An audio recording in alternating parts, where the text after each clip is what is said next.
First you cut the neck off, then you quart.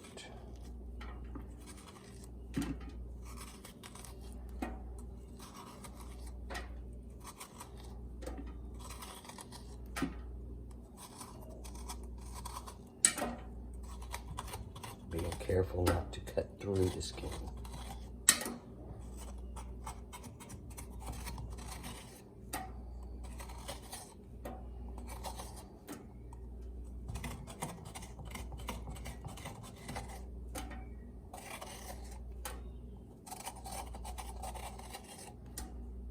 You'll be able to feel when you're getting,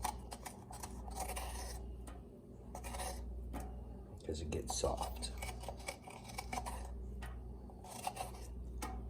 Clear it out.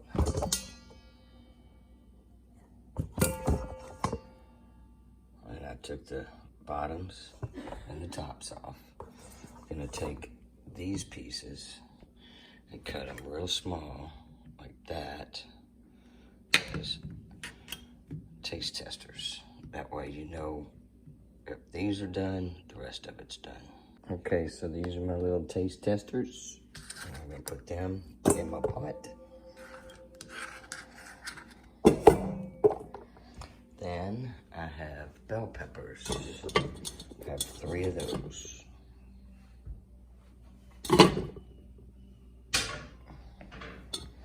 Where are the bell peppers? I like to leave a small opening. Some people cut the whole top off. But this way, it keeps the food inside, the rice and meat. I'll do the same thing to the next 2. I got 3 squash, 3 peppers. They're all nice and pretty, cored out. And you come over here and I have 2 pounds of hamburger meat. It's ground chuck, actually. I'm gonna start with just half of it, which means 1 pound. I'll mix 1 cup of rinsed rice, salt, pepper, and cinnamon. Yes, cinnamon. I changed my mind. There's 1.5 pounds of hamburger meat, ground chuck, and 1.5 cups of rice. You always, always, always wash your rice. Watch. See, it's gonna be mealy. You want all that to come off.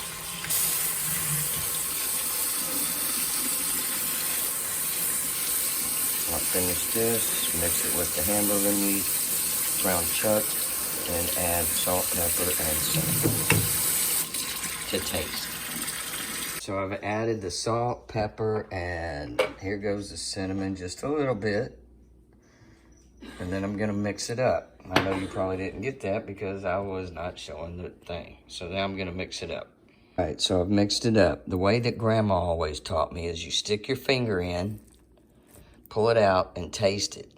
Even though it's got raw meat and stuff on it, you still taste it. All right, I can taste the cinnamon. Can't taste any pepper or salt. So this is the way Grandma did it. And I'm out of salt, so I can't add any more salt. Well, I got kosher salt. Guess I could add that. Let me wash my finger now.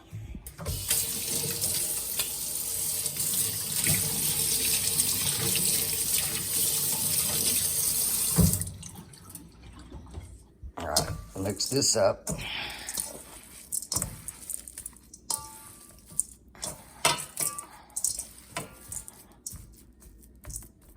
Stick your finger in. Tastes good. All right, now for the stuffing. I'll be back. This is my 1.5 pounds of ground chuck with rice, cinnamon, salt, and pepper. I do have about 1/4 pound, maybe, as a reserve, if I need more. So now you take the peppers and you stuff them. Now the peppers will take more mix than the sausage. Stuff, stuff, stuff. Then when you get to the top, put your finger in the middle for expansion. Squash. What did I say? Sausage. Oh, sorry. All right, so there's one. So let me just show you how the squash is. That You kind of just work your way into it because you got to fill it all the way up down there. So we may need our reserve, who knows. I always think I need more and then I don't. It's about halfway full. And yes, this is raw meat and washed rice because it's all gonna cook inside its little pods.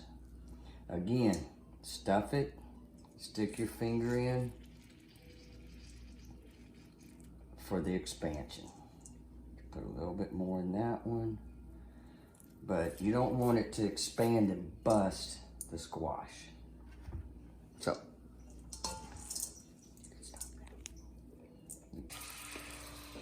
okay, this is the meat that we have left over after stuffing 3 peppers and 3 squash. I knew I should have stopped at the 1 pound. So this is approximately a half a pound. We're gonna experiment here.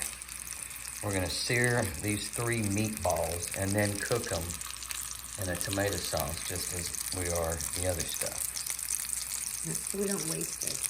Yeah. And Jimmy likes just this. He didn't like the squash and peppers, and we're gonna give it to Jimmy. And we're searing it in olive oil. This is a trial and error. Just to kind of keep them together. Yeah. Just trying to keep them solidified. We added the tomato sauce, which looks like I'm gonna need more.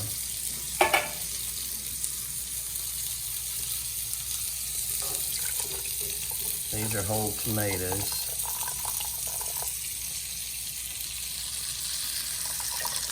Squeeze those. Whoops, that one got away from me.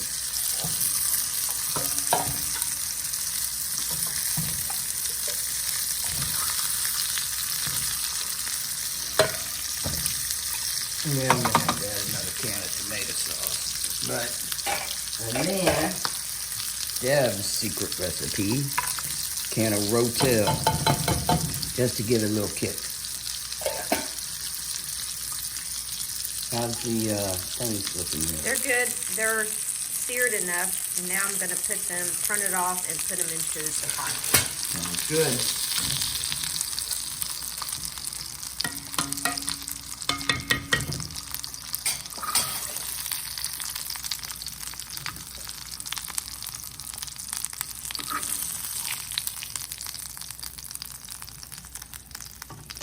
And just kind of let them just finish cooking in there.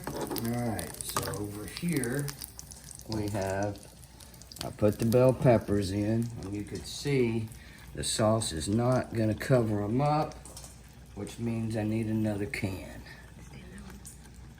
Now it falls over. So, almost, but in lieu of another can, I can also add water to cover it up to the top. So we're going to do that. That didn't sound good. Yep. That didn't sound good. Water? No. There we go. Because it dilutes the tomato sauce. I know, and it's awfully thick. Oh. There we go, and then It's the Deb and Deb cooking show. there we go, and then of course once this puppy starts boiling, it will bubble up and go over the top.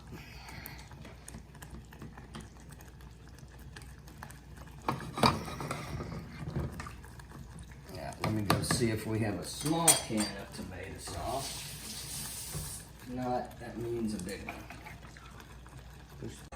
Okay, now we're gonna let this cook, bring it to a boil.